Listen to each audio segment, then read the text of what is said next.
Congratulations It's to a Ben new and regime Allie. for student government. We'll have election results. No, I'm not running. I'm not voting either. And what if there was an election and no one showed up? We'll show you the empty voting booths at Marquette. But I say this is Dante Hamilton City. The well-known civil rights activist brings her fight for justice to Marquette. Three classes. Cut that. And we'll introduce you to some of the students who are trading in their books for beer and brats. All that and more next on the 414. Live from Marquette, this is your campus news source, MUTV News.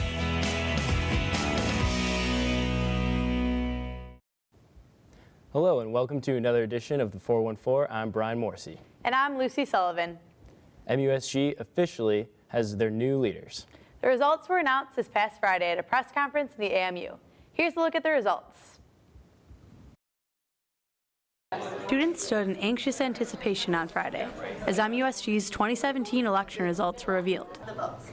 Congratulations. But when Ben Dombrowski and Allie Bitts' names were called as the new president and VP, the tension lifted and the celebration began. I'm still stumbling on my words and all the things I have to do now and people I had to call. But I'm excited. Missing from the press conference were incumbent President Adam Kohel and his running mate Reba Stradiff, whose campaign raised some eyebrows. Ultimately, a 5% reduction in votes was enforced. Complete documentation of all allegations, rulings, and appeals can be found on the election results. The preliminary election results reported that Kohel and Stradiff were found guilty of 2 campaign violation charges for improper documentation of expenses and illegal campaigning in Rayner Library. To give context, there are rules to campaigning and things that you are allowed to do and not to. And unfortunately, our campaign did some things that they got caught on. Of the 1,700 votes cast, Dombrowski and Bitts received 61% of the vote, and they're eager to begin fulfilling the promises they made during their campaign. We just tried to be authentic in every conversation. I mean, our platform was built on ideas that we thought were actually good ideas and things that we actually could do. And every time we talked with student orgs, we really wanted to know that we genuinely wanted to hear what they were saying. But first, some well-deserved rest. Sleep. Yeah. Sleep. Lots Eat. of it. An actual meal. Oh my goodness. From the AMU, I'm Lucy Sullivan, MUTV News. Only 23% of students turned out for the recent MUSG elections. This is a lower number of students compared to the 28% of eligible voters in the 2016 election. Ben Dombrowski and Allie Bitts won the election by 61% of the vote. They received nearly double the votes of incumbent MUSG President Adam Kohel and running mate Reba Stradiff.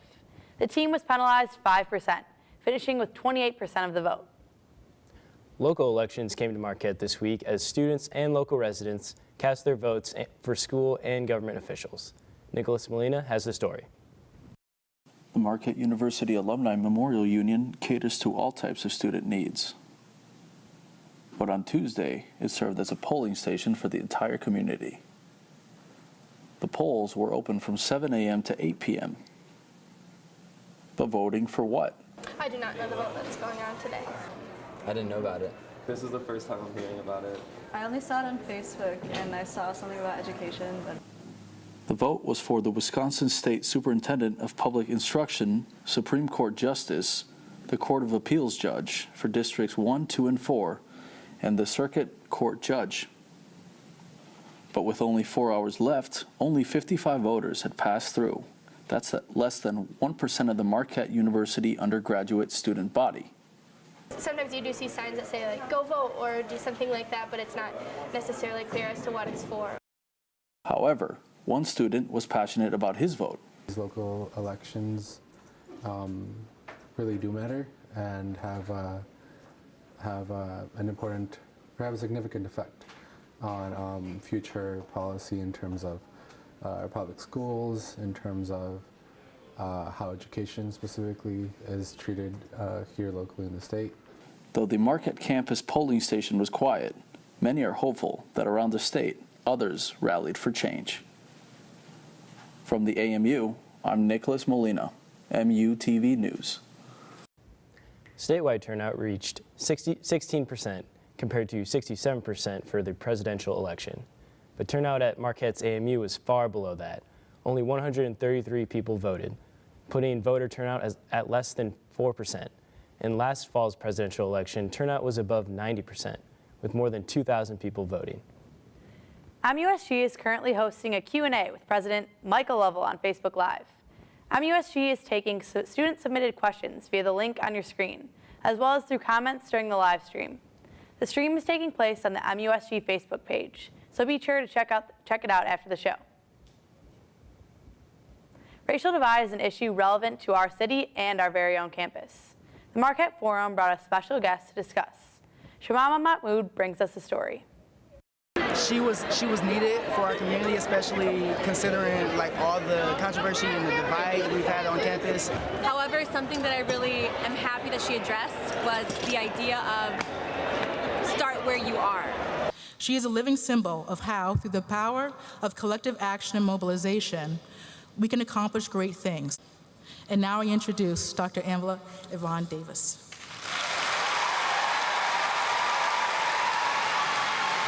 Thousands gathered at the Al McGuire Center to hear Dr. Angela Davis speak as part of the Marquette Forum, Freedom Dreams Now.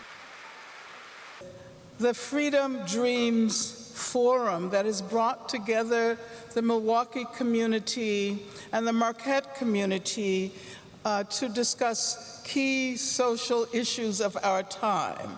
You know, some people say that this is Sheriff David Clark's city. Dr. Davis acknowledged injustice in our very own Milwaukee. But I say this is Dontre Hamilton's city. And injustice all over the world. People who live under occupation in Palestine have shown the world that despite what might appear to be insurmountable odds, they will never stop fighting for justice. Dr. Angela Davis was a prominent activist and symbol of hope during the civil rights movement. We have no intention of stopping this fight until we have eradicated every single remnant of racism in this country. About 40 years later, she continues to radiate that hope. And in order to believe in the future, we have to believe that the work that we do will make a difference. The Al was filled with love. I'm extremely blessed and honored to have been in her presence and listened to her words personally. And appreciation. A year and a half worth of meetings and conference calls and all of those things had resulted in the culmination of such a successful event. And for all of Davis's efforts on the fight for social justice. Shamama Mahmood, MUTV News. Student organizations in attendance said they hope campus will learn from Davis to help make a difference in the community. Community service is a staple of the Burke Scholarship Program here at Marquette, but one recipient has gone above and beyond by making a lasting impact on campus. MUTV's Max Semplin has a story. While some consider community service a chore, You want to take photos? Yeah. Okay. I think there's value in pushing yourself past your comfort zone and learning from people who are different than you, and I think it's really important to do, even if it feels weird. Marquette senior Allison Dekanovich cherishes the opportunity to make a difference. So I did a lot of work with an organization called Invisible Children in high school. Through that, I learned a lot of the language about social justice and about what a more just society would look like and what human rights we all should inherently have with us. Allison is part of the Burke Scholarship Program, which is based on community impact and activism. I've always had people that have pushed me and asked me kind of challenging questions for why is this the way it is? Why are these patterns in our cities and in our schools and in our societies in general? It didn't just happen like that. Of the many ways that Allison has made a difference in the Milwaukee community, perhaps the most impressive is her work with Youth Rise magazine. So it's a completely youth-led online magazine, digital publication called Youth Rise magazine, and our whole goal is to elevate youth voices to expand perspectives in Milwaukee. The work that Allison has done well at Marquette has definitely not gone unnoticed. Recently, I was honored to receive the Jack Keating Award for Student Civic Leadership, and that was really cool because I didn't even know that I was nominated for it. Although Allison will be spending some time in Oakland, California after graduation, she hopes to be able to eventually call Milwaukee home and continue to fight for social justice. In Milwaukee, I'm Max Templin, MUTV News. Thanks, Max. We look forward to seeing what Allison accomplishes next after graduation this May. The Brewers celebrated opening day this past Monday. We take a look at what the scene was like at Miller Park. And MUTV's James Reagan will have your campus weather update. Stay tuned.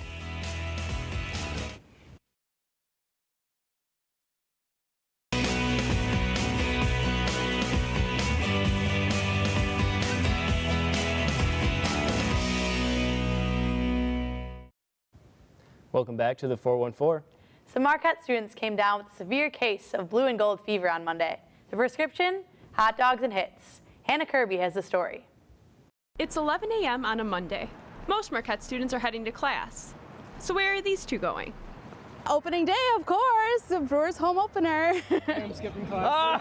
Not fun. That's not on film. 3 classes.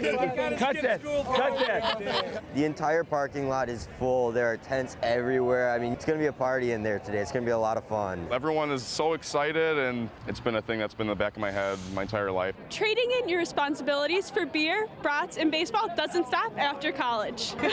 At the beginning of the year, I try to plan out my vacation days, and this is honestly the first date I look up. I asked the day off, but my bosses don't know that. He love the spotlight. No, I don't. Take it off.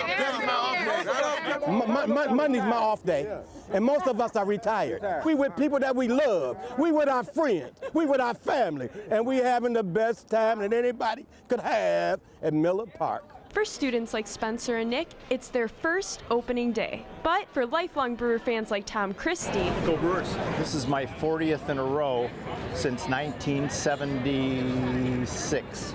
You don't have to work on a day like this. Everybody's just partying and everybody's laying low. It's just a great day.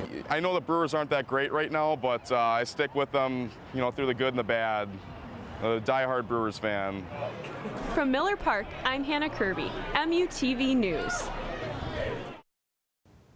The Brewers did fall to the Colorado Rockies on opening day, but that didn't keep fans from having a good time.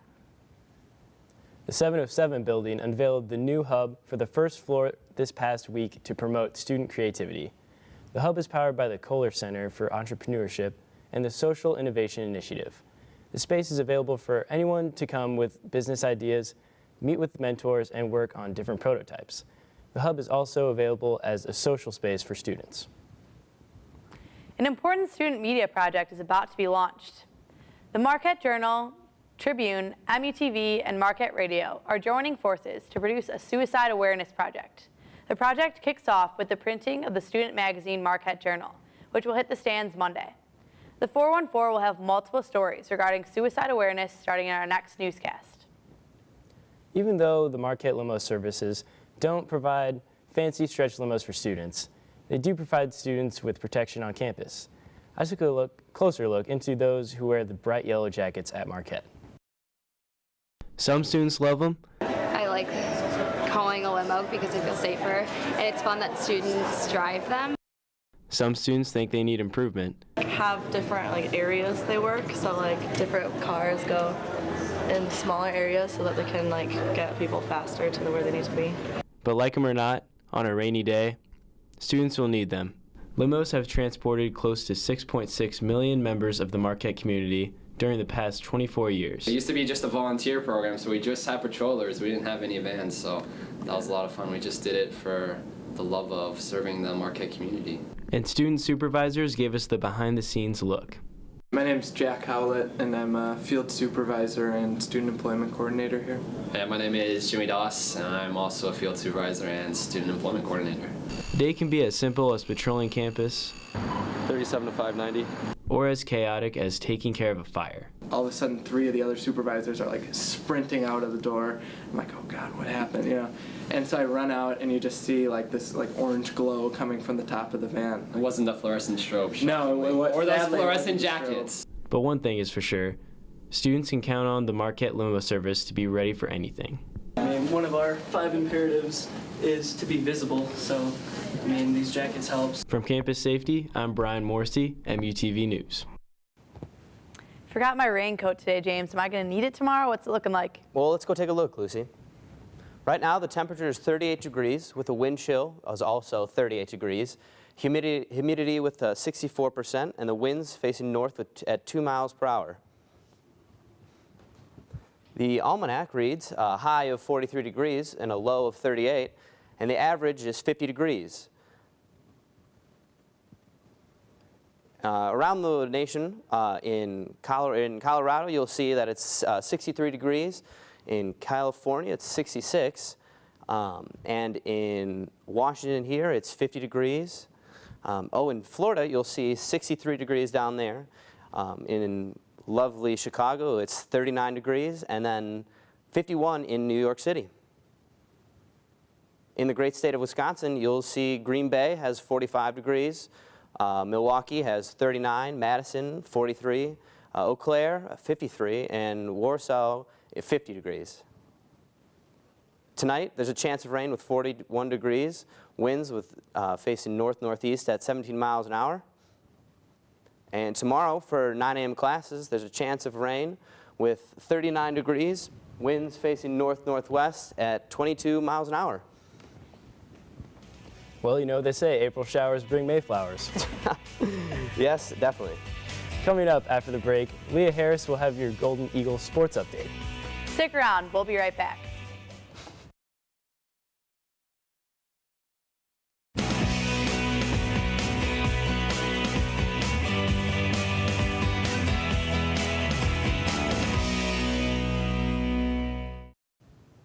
Welcome back to the 414. Let's send it over to Leah Harris, who has your Golden Eagle sports update.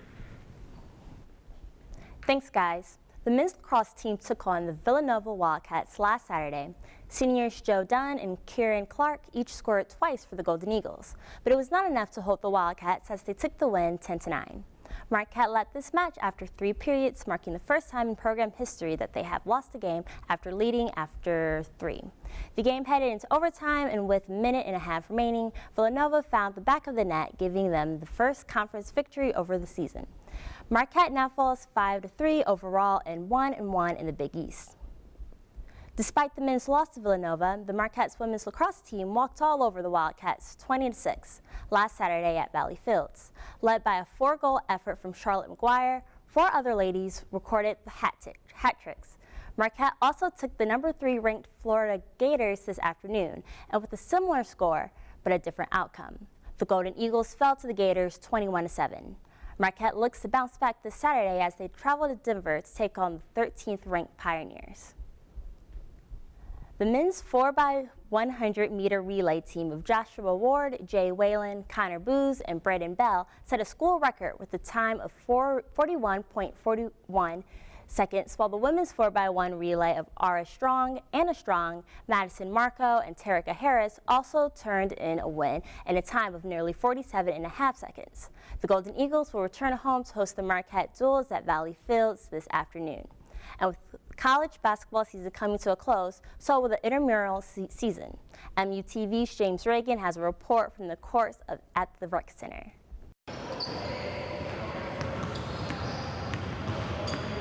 Yes, the NCAA tournament is over, but Marquette's intramural basketball tournament is just getting good.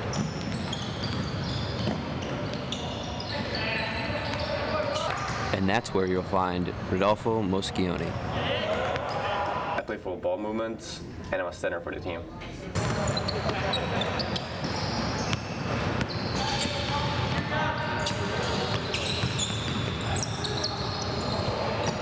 So right now we just won our semifinal game, and we're playing our final game on Sunday, so we hopefully win. I play several sports. I played soccer, I played dodgeball. Fun sport. I play basketball every year because I used to play basketball in high school, and that's just what I love playing, my favorite sport. Rodolfo received his love for the game from his family. I played basketball since I was 12, and it was mostly because my brother and my dad, they got me into it. Because my dad used to play basketball when I was little. I used to coach a little bit. My brother, they were the ones that got me involved in it. He even had the chance to move up to a higher level with his game. After high school, I could have pursued to keep playing basketball, but I just decided to focus on school. The professionals missed out on a wonderful player, but his intramural team is happy with his choice. From Marquette's Rec Center, I'm James Reagan, MUTV News. Well, that's all I have for you guys tonight. Thank you all for watching. I'm Leah Harris. Now let's send it back to Brian and Lucy in Studio 7. Last week was filled with discussion about acceptance and inclusion on campus, thanks to events held for LGBTQ Pride Week. Max Navarra has the recap of this past week. Important to have discussions about things like transgender and feminine. I give up. Transgender and femininity. Okay. These topics are hard to pronounce and even harder to grasp. This is why Marquette's LGBTQ Center holds Pride Week, successfully building a community based in acceptance and understanding. And what better place to start building this community than a Pride dance? That was a good time. It was nice to get out, like branch out of the Marquette bubble for once, especially since our community is so small here on campus. Monday, they kicked off discussion about understanding the different methods of expressing your true identity. Monday was Dining and Drag, where two folks who did drag in the Milwaukee community, two queens of color actually came and talked to just folks. It was like a free lunch panel discussion. The discussion moved back to Marquette with the event Here I Am out of Marquette. It was a place that the whole Marquette community could pass through and see these people celebrating who they were, no matter what they were. And Wednesday celebrated queer artist Jeffrey Gibson, and Thursday was celebrating women, trans women, and femmes. The idea of Pride Week just focusing on different identities that folks maybe not always are focusing on. Pride Week concluded with the showing of Milk, a film about Harvey Milk, the first openly gay elected official. While this movie was set in the 70s, it played a huge role in setting the stage for the LGBTQ conversation today. history, like you can see in the movie Milk, it's a deep history. There's a lot of fight that we've gone through to get to where we are, and there's still a lot of fight to go. From Marquette University, I'm Max Navarra, MUTV News. Thank you for joining us tonight. If you missed any of today's show, be sure to go to themarquettewire.org for what you may have missed. I'm Lucy Sullivan. I'm Brian Morrissey, and have a great rest of the week, Marquette.